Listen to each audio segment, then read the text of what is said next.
Hello, I'm Mark Forsyth and welcome to lesson number 12 on English verse and why haircuts are necessary.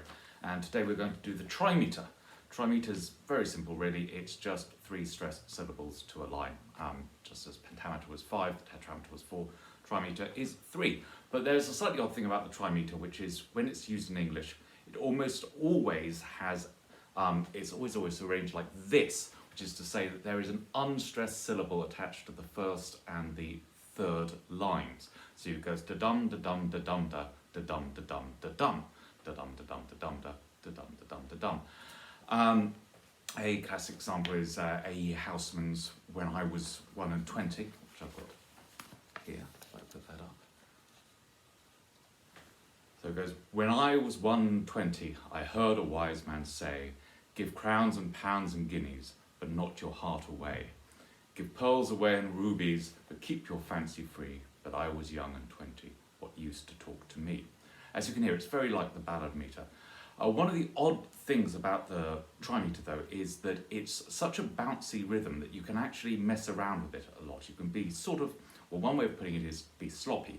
Another way of putting it is that you can have an awful lot of variation. So if you're a really great poet like W.H. Auden, who was a very, very precise versifier, using the trimeter, you could have all sorts of extra unstressed syllables thrown in, so iams turn into anapies, or he flips them around into trochees, and he still manages to keep the beat, the rhythm, because keeping the beat, as long as the verse keeps the beat, it doesn't matter what you do with it, as long as it reads right and sounds right. So his great one is called As I Walked Out One Evening. Sometimes it's called Bristol Street.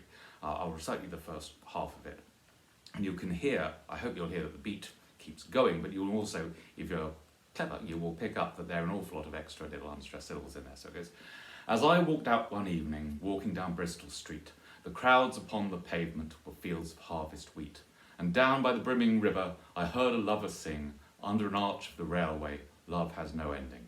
I'll love you, dear, I'll love you, till China and Africa meet, and the river jumps over the mountain, and the salmon sing in the street. I'll love you till the oceans are folded and hung up to dry, and the 7 stars go squawking, like geese about the sky. The years shall run like rabbits, for in my arms I hold the flower of the ages and the first love of the world. I thoroughly recommend reading that poem closely again and again and again, and the whole thing, because it's absolutely beautiful.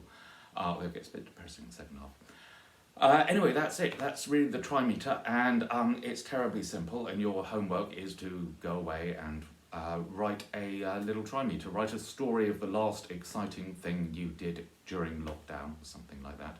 I descaled the kettle yesterday. That's the most exciting moment in my life. And I shall be back sometime soon with another lesson.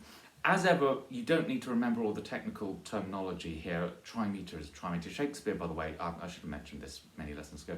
Shakespeare never used the term iambic pentameter or tetrameter or anything like that. He just referred to lines by the number of syllables in them. So he would have called an iambic tetrameter a 10, and he called a pentameter, he called 10, a tetrameter he called an 8, trimeter he called a 6, and in this one he would have called it, I suppose he would have called it 6s and 7s or something like that. But anyway, till the next lesson, goodbye.